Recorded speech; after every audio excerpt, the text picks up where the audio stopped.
जय श्री बालाजी। महर्षि विशिष्ट ज्योतिष विद्यालय के इस चैनल के ऊपर मैं राकेश विशिष्ट आप सबका स्वागत करता हूं। और आज हम बात करने वाले हैं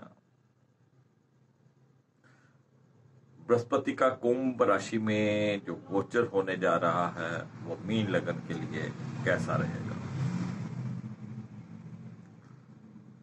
जैसा कि आप जानते हैं कि 6 अप्रैल को बृहस्पति देव कुंभ राशि में प्रवेश कर जाएंगे और ये कुंभ राशि के बृहस्पति देव मीन लगन के लिए क्या प्रभाव देंगे, इसके ऊपर आज हम चर्चा करने वाले हैं।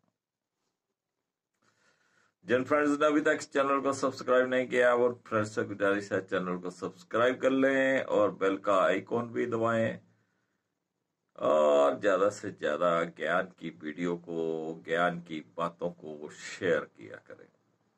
जितना ज्यादा ज्ञान आप बांटेंगे, जितना ज्यादा ज्ञान आप शेयर करेंगे, उतने ही बृहस्पति देव आपको अच्छा फल देगा। अगर बृहस्पति देव आपके लिए बुरे हैं, बुरा फल दे रहे हैं, तो वो बुरा फल देना भी छोड़ देंगे। चलिए फ्रेंड्स, बात करते हैं मीन लगना। बृहस्पति देव मीन लगना में लगन भाव के और दसम भाव के स्वामी होते हैं। दोनों ही भाव शुभ है, लेकिन बृहस्पति देव की जो कुंभ राशि में स्थिति रहेगी, गोचर वक्त जो बृहस्पति देव कुंभ राशि में रहेंगे वो मीन लगना के 12वें भाव में रहेंगे और 12वां भाव शुभ नहीं माना जाता। लगन भाव का स्वामी होके और दसम भाव का स्वामी होके 12वें भाव में। 12वां भाव खर्चों से संबंधित होता है, हॉस्पिटल से संबंधित होता है, जेल यात्रा से संबंधित होता है, सरकारी दंड से संबंधित होता है, विदेश यात्रा से संबंधित होता है। तो लगन के स्वामी का 12वें भाव में जाना कहीं ना कहीं सेहत में कुछ ना कुछ अप एंड डाउन आपके करेगा। तो थोड़ा बहुत आपको अपनी सेहत का ध्यान रखना बहुत जरूरी है।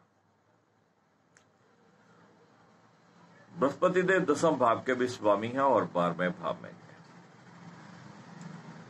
नई जॉब अगर आप कोई तलाश कर रहे थे और वो जब आपको मिलेगी तो हो सकता है वो आपको कहीं दूर मिले, आने जाने में काफी समय लग जाए।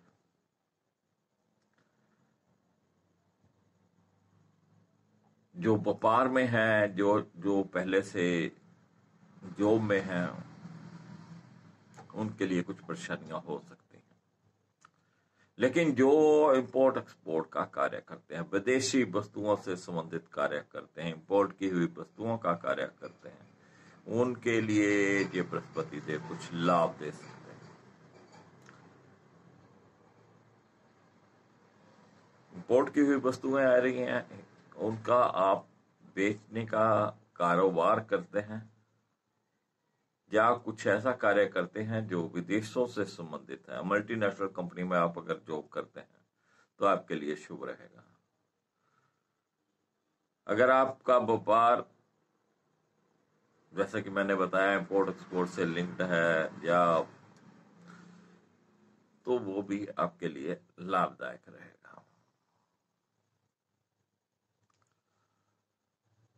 बृहस्पति देव 12वें भाव में बैठ के आपके खर्चों में बढ़ोतरी करेंगे, लेकिन यहां पर सुखद बात यह है कि बृहस्पति देव आपके शुभ कार्यों के ऊपर खर्च करवाएंगे।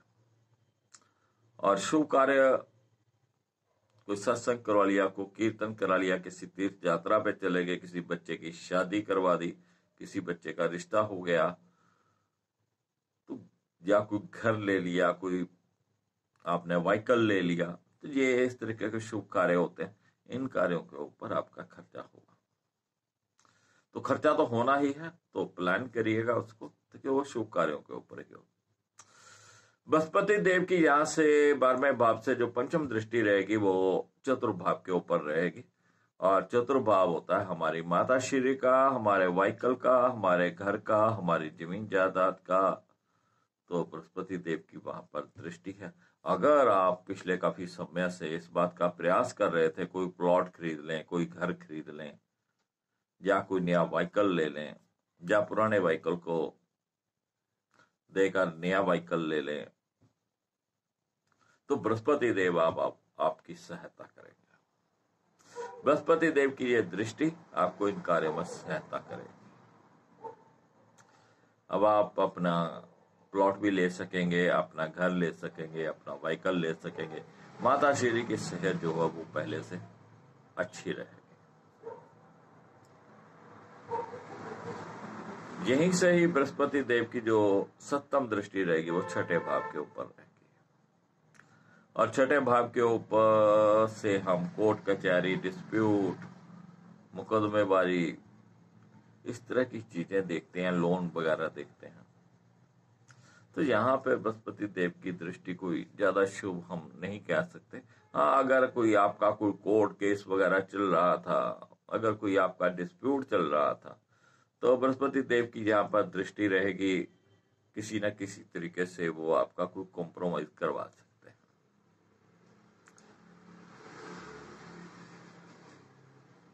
कोई व्यापार के लिए लोन चाहिए हो, या आपको वैसे लोन चाहिए, तो बृहस्पति देव यहाँ पे लोन भी दिलवा सकते हैं।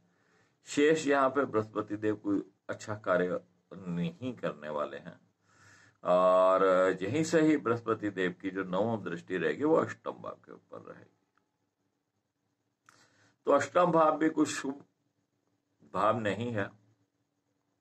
बृहस्पति ज्ञान के कारक हैं, विद्या के कारक हैं। अगर आप कहीं पे कोई रिसर्च वर्क कर रहे हैं, कोई ज्ञान को बढ़ाने के लिए कुछ एजुकेशन हासिल कर रहे हैं, तो बृहस्पति देव कुछ सहायता यहाँ पे कर सकते हैं, क्योंकि अष्टम भाव जो होता है वो उन चीजों का होता है जो कहीं गहराई में छुपी हुई थी, उनको खोजना है। तो जो रिसर्च वर्क होता है, थीसिस लिखे जाते हैं, जो भी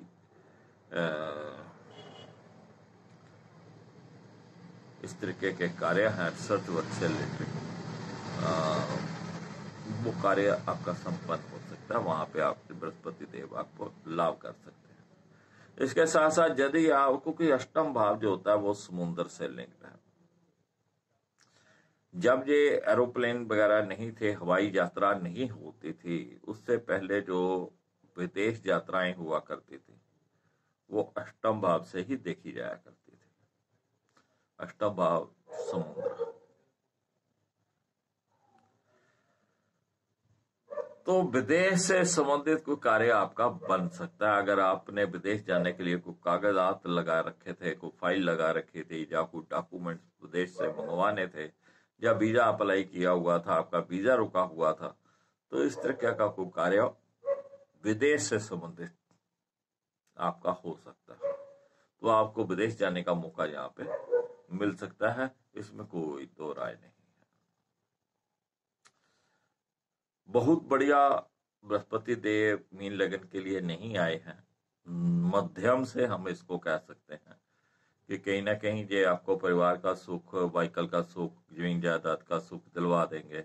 कुछ डिस्प्यूट चल रहा था तो उसमें कोई कॉम्प्रोमाइज करवा देंगे, या विदेश यात्रा करवा देंगे। इससे ज्यादा कोई यहाँ पर बृहस्पति देव लाभ नहीं देने वाले हैं।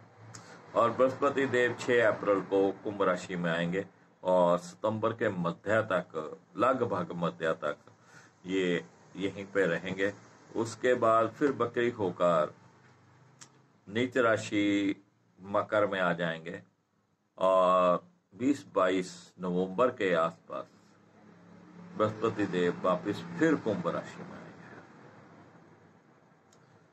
तो ये जो बातें मैंने अभी आपको बताई हैं, तो ये 22 नवंबर के बाद वर्षांत तक आपको फिर से यही बातें अप्लाई होंगी। और जहां पर बृहस्पति देव थोड़े पूजनीय हैं, कभी कभी चने की दाल, हल्दी, केले के वृक्ष के ऊपर चढ़ा दिया जा करे, पीपल की सेवा कर दिया करे, पीपल के आसपास अगर कोई किसी प्रकार का कूड़ा करकट हो उसे हटा दें।